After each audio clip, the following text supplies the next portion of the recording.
終於到最後一集啦！最後一集帶大家去兩個地方，第一係京都，第二係奈良。兩個地方都係好多靚風景同好多好得意嘅地方睇㗎。第一個去嘅就去京都啦，先嚟呢個錦市場，好多嘢食，好多店㗎。好啦，大家好，而家呢就到咗京都啦。咁呢，而家呢度呢就喺呢個錦市場啦，喺大丸18號出口呢，行出去外面呢就到㗎啦。其實都好近嘅，呢條市場呢就唔係話好長嘅，但係裡面呢就有好多好多小餐廳啊、食品咁呢，係可以邊行邊食啦，都幾開心㗎。所以我哋去裏邊睇喎。行到入去呢，發現條街真係十分乾淨啦，一啲都唔似嗰啲好污糟嘅市場，而且有好多好多唔同嘅嘢食，海鮮啊、手信嘅食品啊，乜都有。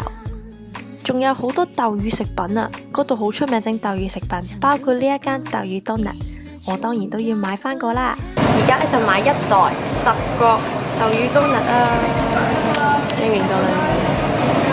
好，加個嚟食先。咩？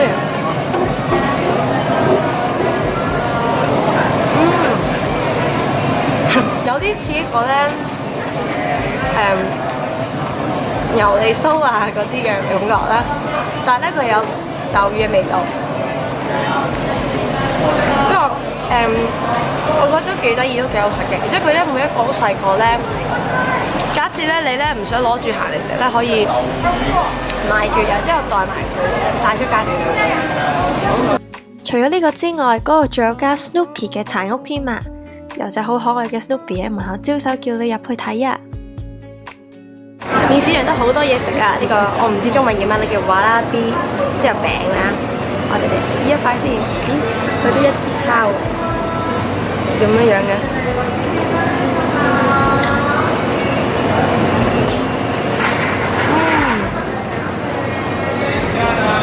咁好有嚼感嘅餅啦，因為上面咧有啲好似湯圓咁嘅粉咁樣，好食，好爽啊！錦市場嘅尾部呢，就開始入去一啲商店街啦。過咗第一條商店街，隔離就係新京極商店街，都好多嘢睇㗎。認住街尾嗰條錦天滿宮，咁你就知道你到咗新京極商店街啦。呢度都有最出名嘅八橋餅手信店啦。我哋嘅晏晝飯就揀咗去忍者餐廳，但係個位好難揾，因為佢係喺呢個貓頭鷹餐廳隔離呢條巷穿入去，後面呢一棟黑色大廈就係佢啦，真係好隱世啊！而家呢，我哋呢就去咗 restaurant Ninja， 而家成間餐廳都係 Ninja 餐廳啦，好多忍者箱喺度啦，總共食90分鐘，大概1400，跟住再有一個大人，咁樣就好似牛飛咁嘅佢嘅晏晝飯，咁樣裏面都有好多嘢食啊，主食到甜品，仲要可以添可麗餅添，真係好多嘢可以食㗎，得閒可以嚟京都試一試。坦白講，同忍者溝通都有少少困難㗎。アイスクリーム、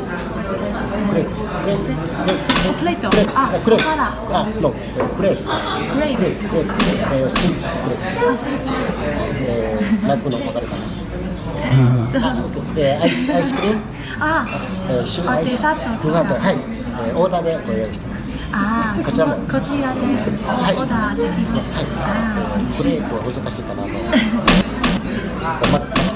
クレープ。クレープ。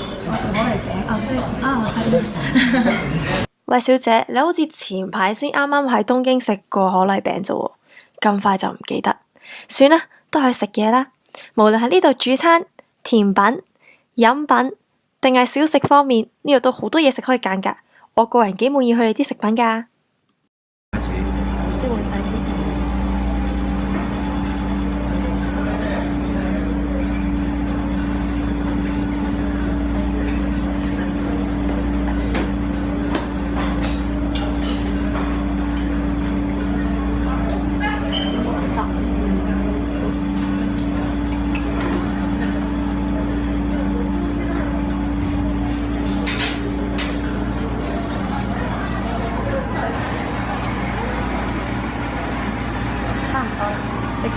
嘅蕎麥麵。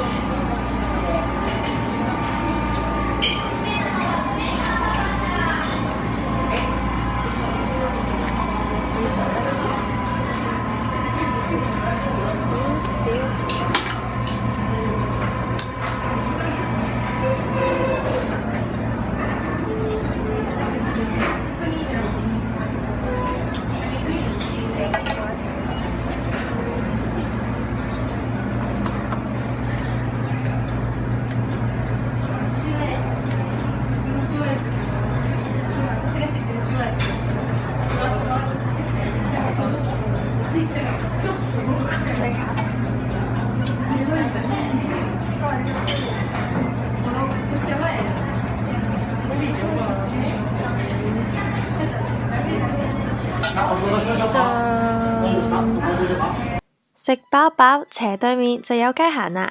呢度係蘇蘇嘅布藝店，全部都係整布藝，用布嚟整唔同嘅嘢。佢哋啲布質料好 ，design 亦都好好。如果想買有京都特色嘅手信，就一定要嚟呢度揀返個啦。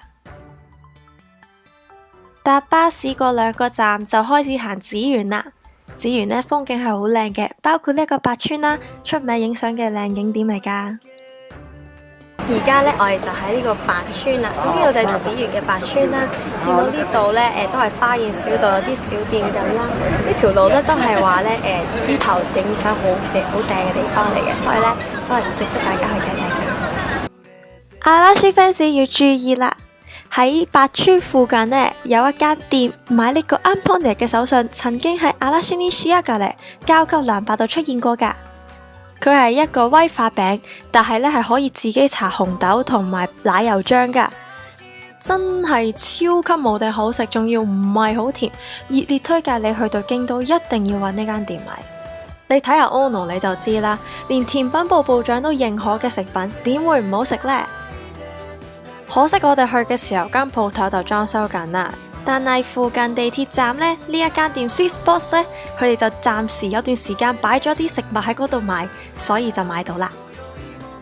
之後當然係紫園最出名嘅花見小路啦。而家呢度就係紫園最出名嘅花見小路。呢度係其實佢好長嘅，但係呢邊就有啲小店咁啦，咁都有好多好特色嘅店品啦。呢度影相都好靚嘅，所以一定要嚟過。花見小路人就比較多啦，因為真係好出名嘅緣故。但係啲街好靚噶，但係就冇乜店啦，所以翻大街度行呢一間化妝品店。呢間相信大家一定知噶啦，佢嘅吸油紙最出名噶啦。嚟咗京都點可以唔食翻個抹茶甜品呢？我就熱烈推介紫園十里嘅茶園都路嚟啦。而家終於嚟到呢間茶園都路嚟啦。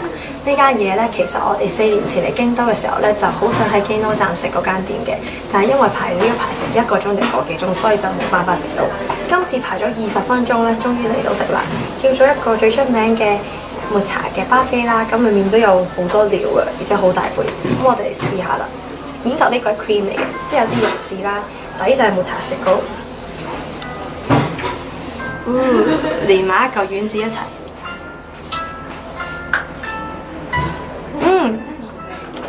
其實個 cream 唔係好流，嗰個丸子好有嚼感，仲要咁啱我揩咗少少底嘅雪糕個抹茶味係真係好濃好濃。呢間店係好多日本人食嘅，所以應該係即係日本人自己都好識嘅一間店嚟嘅，所以建議大家去到紫園一定要去本店嗰度食。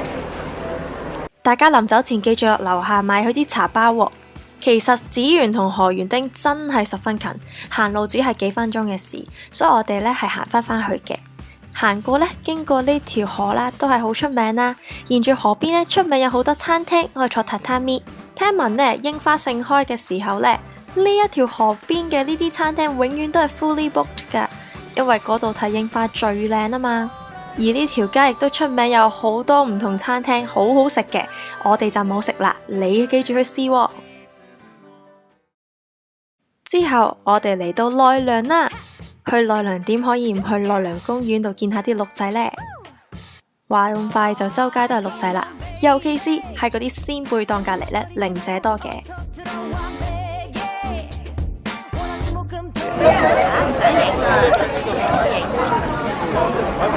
嗱，呢度呢，嚟到奈良最重要呢，就係要留呢一個牌啦。其實呢，因為附近有仙貝食嘅緣故呢，奈良啲鹿呢係會可能為咗搶食嘅緣故咧咬你啦，同埋撞你㗎。今晚一嚟到都已經見到有被咬同被撞嘅情況，所以如果嚟到奈良一定要小心。如果你真係買下仙貝咧，就小心唔好俾人咬俾佢撞啦。如果你冇買仙貝，都要好好處理。所以大家去奈良公園都一定要注意安全啦。當然唔係所有鹿都咁曳嘅，亦都有啲好似呢啲咁樣好乖，任你影任你搞嘅。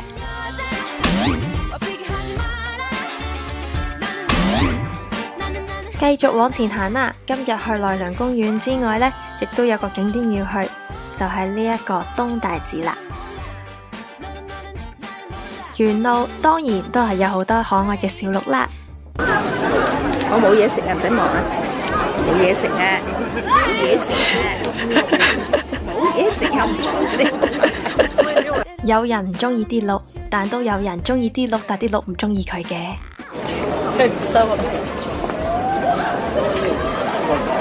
完全唔收，喂，唔收你啊！人哋都唔收你，好心理佢唔收你，都變啦！你一埋去就得，我點？唔中意我。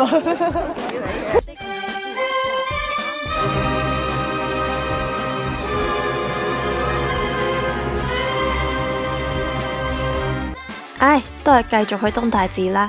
經過呢一個南大門呢，後面就係東大寺啦。就算係 weekend 啊，都有咁多人，仲有好多遊學團添。當然呢度都係有鹿仔啦。咪佢過緊嚟啊！